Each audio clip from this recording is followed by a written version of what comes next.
Now, a time bomb is ticking as we speak. The money that governments owe worldwide hit a historic high last year. Creditors and investors have so far tolerated this ballooning debt, but for how long?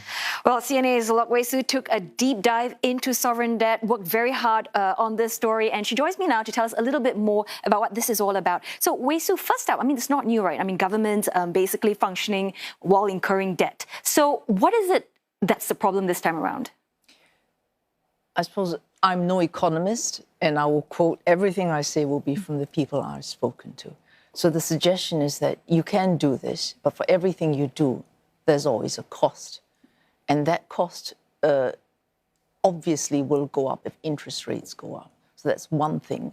And the other thing is the mood politically is not there for any kind of restraint to bring debt down. Here are the experts I spoke to. Anytime anyone said there's a trade-off, you want to use your credit card to buy more stuff, but remember you're going to owe more money, they didn't want to hear it. Or you can choose not to hear arguments for fiscal austerity, but you cannot not see what any online search will show on how much countries have borrowed at one moment on one day in the month of December 2025. This one supplying every conceivable metric on the world's largest economy. Figures vary depending on which country or countries is or are included. But equally prominent on at least one site is this figure. Our interest puts a value on the contract between lenders offering credit and borrowers holding debt, allowing spending today on the promise of payment from what might only be earned tomorrow. We are able to spend today what we do not in fact have today because of this arrangement, which is credit. The way to think about this is money is not just created out of thin air.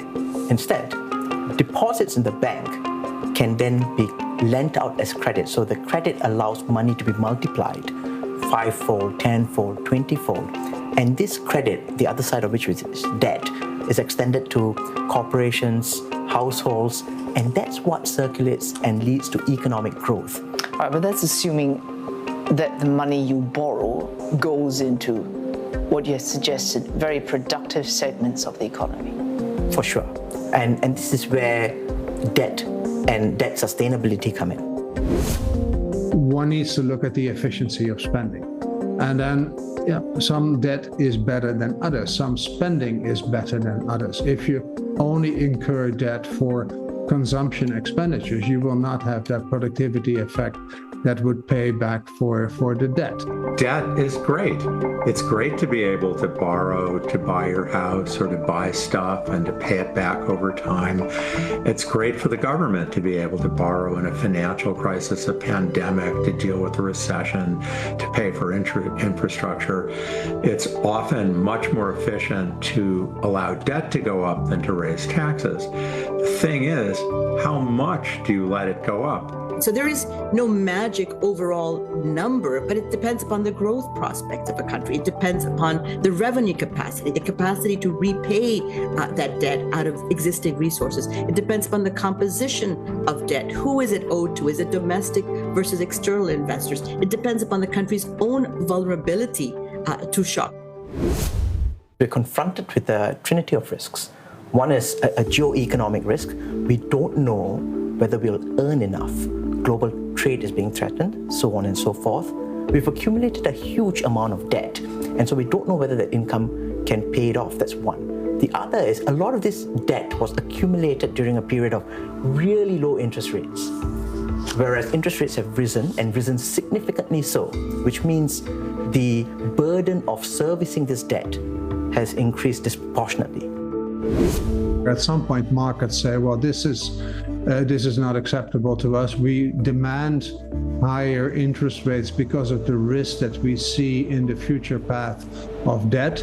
And that would then squeeze spending in the budget even more, because you'd have to pay more for servicing your debt than in the past.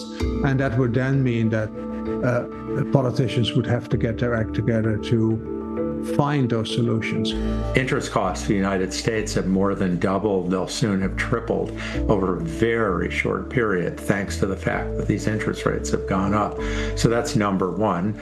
Number two is our debt relative to income is very high. So any measure of our debt picture doesn't look very good. It's really approaching or well past historic highs.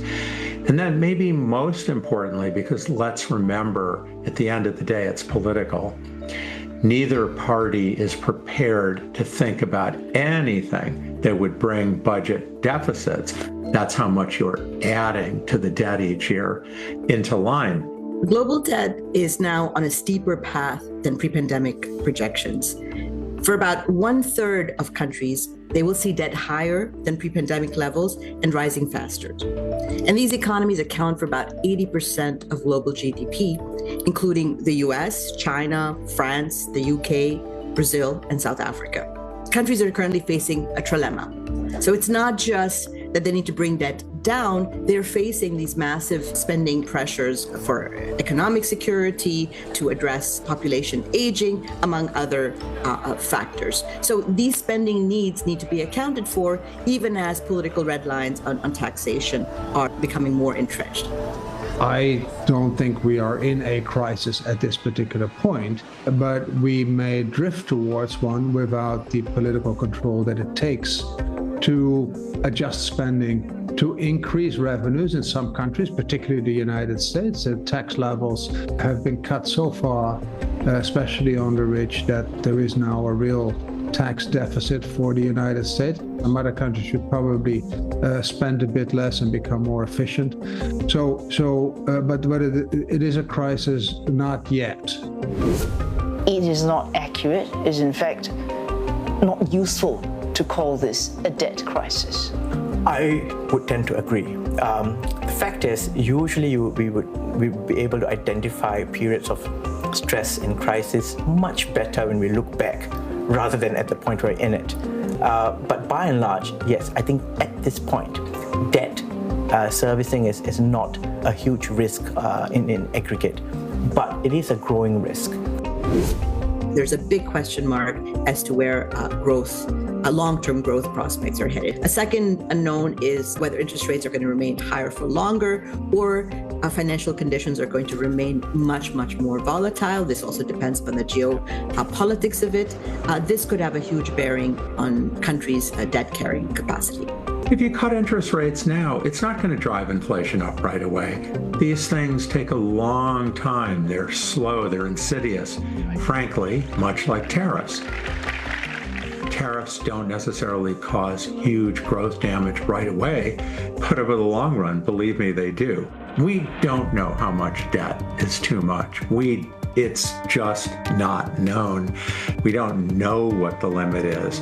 But we do have historical experience and certain guideposts, and I think people who just say those are irrelevant, this time is different, are fools. There's a lot we cannot know, but there's one thing we do know. The last check on this figure, around 7 minutes ago, it's gone from this to this. It's a relative jump, but with very real cost. When the world has more debt than it has value, as the IMF warns will happen by 2029, that is tempting the fiscal gods. There can be too much of a good thing.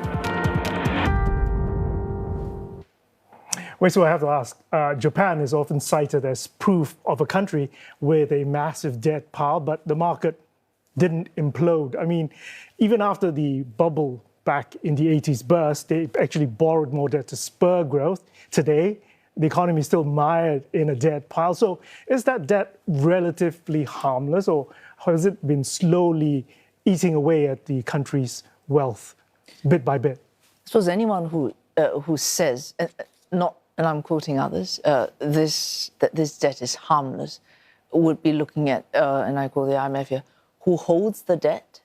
How is it denominated? Is it held by people within the country, outside the country? So Japan, on these, looks relatively benign. So it's internal. It's held by institutions and Japanese investors. It's largely denominated in the yen as well.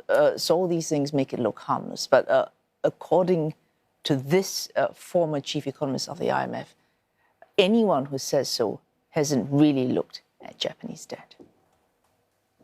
I think everyone agrees that Japan would have grown much more quickly had it cleaned up its financial sector. And here we're talking about private debt, not public debt. Some of it need to be written down. Instead, what Japan did was try to use public debt to stimulate the economy, and it didn't work, to be fair. The Japanese might argue that they were able to avoid some of the social frictions that other economies have had when they had a debt crisis. But I think by and large, no one should be pointing to Japan as an example of debt is not a problem. People who do that forget that in the early 1990s, when that began, Japan was the second richest country to the United States in per capita income, maybe richer. Today, it looks more like Italy or Mississippi, the poorest U.S. state, when it comes to per capita income. You really start to see poverty now in Japan in ways that you didn't used to. So anyone who points to Japan, and I'm surprised how many people do, and saying you shouldn't care about your debt, look at Japan, really haven't looked at Japan. So I hear what the expert there is saying. Essentially, there is still long-term damage, even if Japan avoided this explosive debt crisis. But what about one of the world's biggest borrowers today, China? All right, Tilly, I'm sure both of you cover this on the show. So the composition of debt. So Japanese debt, if you include corporate and household, that's where there's a great deal of debt. China, and I'm sure you covered this, local government debt, both on the books and off the books, that number is considered, I wouldn't say frighteningly, but significantly high. And because this stems from essential problems about revenue for local government, it is actually much harder to resolve. Solving it is also quite a problem for China because, well, first of all, most of the debt is actually local government debt. The official numbers say about 25% is central government debt, but 40% is local government debt. If you take these local government financing vehicles into account, another 45% would be local government debt. Many of those local governments actually do not have the revenues to pay off that debt within any reasonable time at any reasonable interest rate. So there's a real problem. But it also makes it not just a debt problem, it also makes it a fiscal problem. For China to solve the issue, it doesn't just need debt restructuring internally, but it would also need fiscal reforms to give it a reasonable chance that it won't happen again. And Wei Su, we've of course heard a lot about China becoming the next Japan.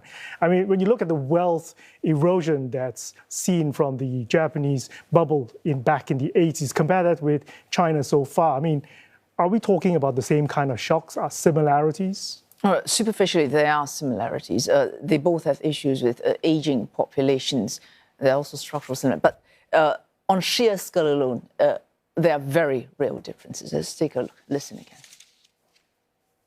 In Japan, everybody was in the bubble. And it was a housing bubble, it was a real estate bubble, it was an art bubble, it was an everything bubble, and everybody was involved. So it was households, it was banks, it was enterprises, it was almost the government itself.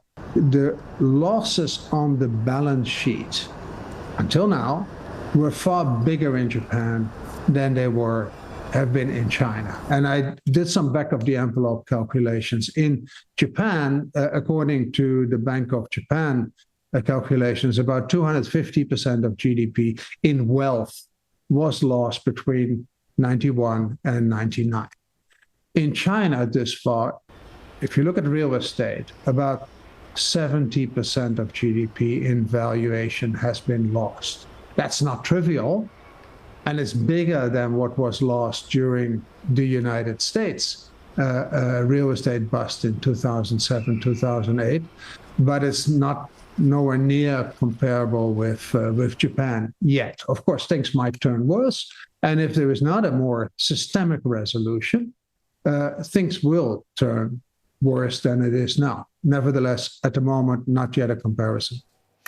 Okay, Wei Su, so China, not Japan just yet, but the risks are shifting. So what are some of China's options? What's next? I think I'll quote him, need for systemic resolution, which, as you both know, whether it's shifting to domestic consumption or changing the type of growth engines, that is far more difficult. Awesome. Big thanks for coming in to our studio and chatting with us. Wei Su there. And CNA's Lok Wei Su was just chatting about the ticking time bomb of government debt.